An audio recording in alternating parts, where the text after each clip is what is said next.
So the NBA is struggling with ratings, and a lot of other things.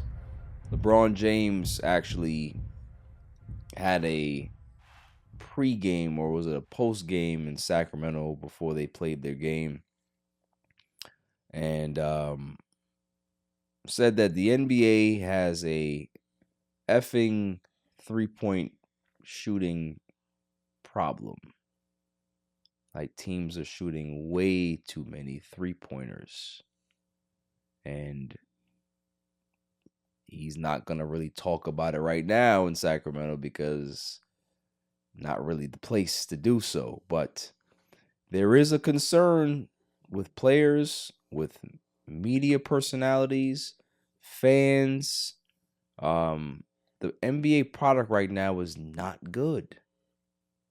I talked about this weeks ago, that they put so much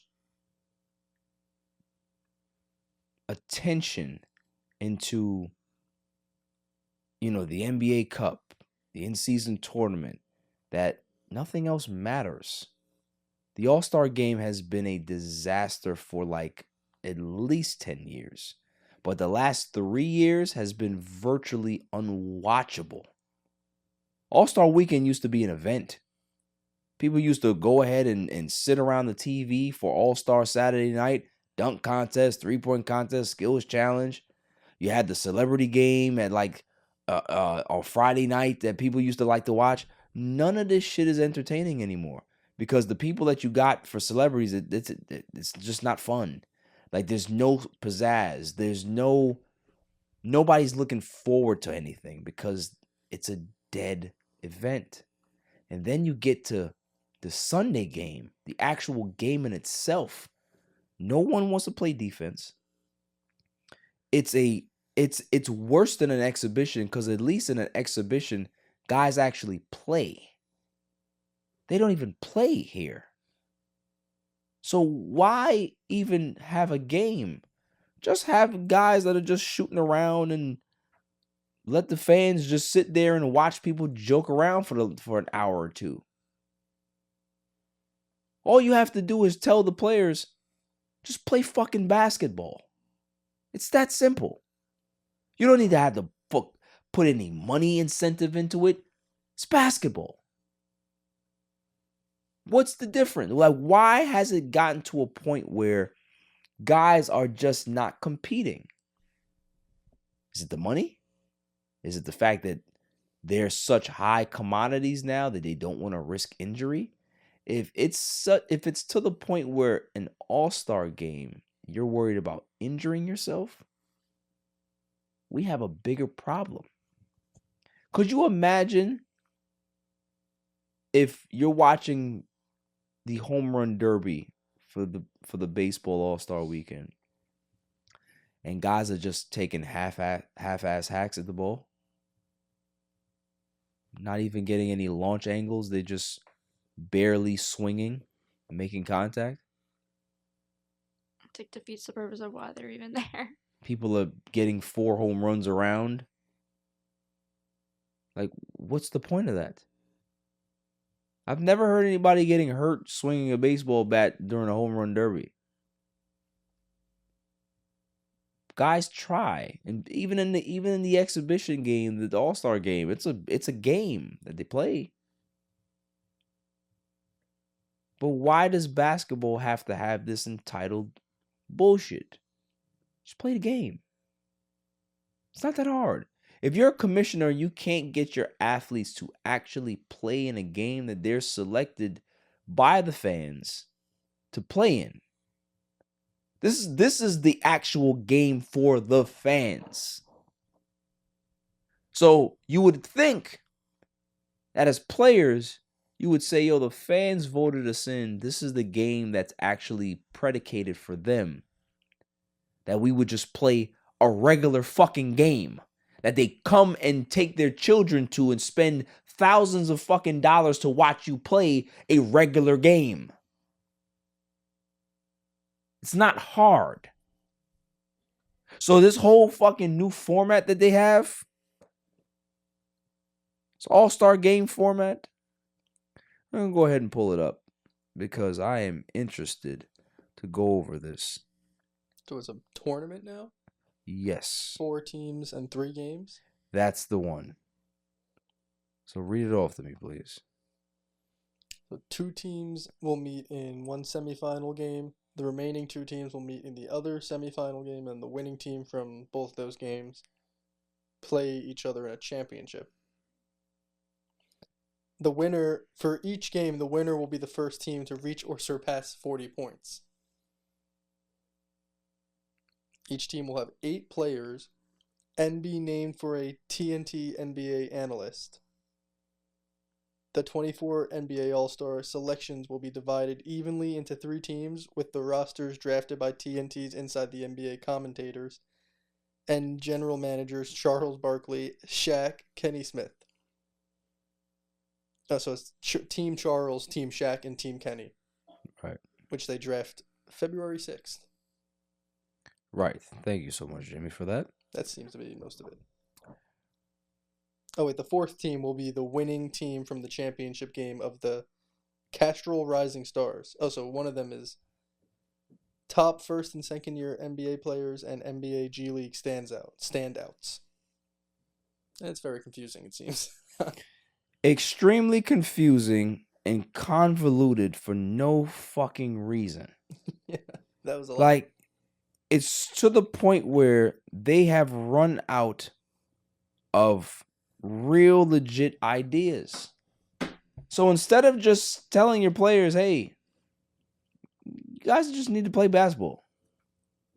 Play like this is a in-season tournament game. Play like this is a regular season game. And give the fans exactly what they want. And if you don't play that way, and if you want to half-ass it, then you guys are going to get fined. Because if you're going to participate in the game and play it the right way. If you don't want to participate in All-Star Weekend and play in the game, then don't play. I'll find somebody who will. It's that simple.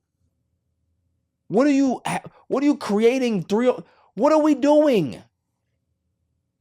So now we got to see teams of 8. So is everybody going to play? How does it work? To 40? That part seems weird. This is dumb. But again, all of these things are being implemented by a guy who I don't like to make fun of because I think he's a very intelligent person, but Adam Silver tends to not really understand what the fuck he's doing at times. Simplify it. They have that acronym. What is it? KISS? KISS? Keep it simple, stupid. Hoops are very, very simple. You have your great players against other great players. There should be a bragging rights situation. When I'm playing against some guys that are good, I want to go ahead and beat their ass. Where is that level of competition? Problem is, you don't have that anymore because you play everybody now. It's a wide open league. Everybody has social media. Everybody's friends. There's no rivalries anymore. Divisions don't count. Divisions actually make rivalries. When your divisions count, you make hated rivalries within that division. I can't stand this team because they win the division all the time. So we're going to get them this year. So when those players see those other players at the All-Star, now you get that competition that you're looking for. Always goes back to the divisions. Every other sport on planet Earth has their divisions matter. Outside of the WNBA, because they don't have divisions. They don't have enough teams for that. It's not that simple. It's not that hard. It's not that hard. We don't need all this convoluted shit. 3-on-3 tournaments. We don't need all of this other stuff that you're putting in here. Got the WNBA 3-point contest with the NBA. We don't need none of that shit. Get somebody that can be able to dunk. Get some guys that are from the town. Get some real dunkers and get the energy and the excitement back into the game. It's not that hard. Allow these players to show some pride. It's about pride. The fans put you there. Show that. Give them one game that you can be able to play your ass off and for them to say, you know what, that was a really good game, man. I appreciate that. The game is about the fans. It's not about y'all. It's not about your homies and you contacting this guy. And it's about the fans. And I think that particular message has been lost, especially over the last 3 years. But it's been a decade problem, maybe even more. So Adam Silver, just keep it simple. And I don't want to call you stupid, because you're not. But go back to the basics. It's not that hard, but you have to make sure that you get the guys that are playing in this game, make them understand what the importance of them doing so is. Bad ratings leads to lower endorsement deals. Teams are not, brands are not going to want to endorse or sponsor the All-Star game because nobody's watching. Give them a reason to watch. And a fucking tournament is not going to do so. Moving on.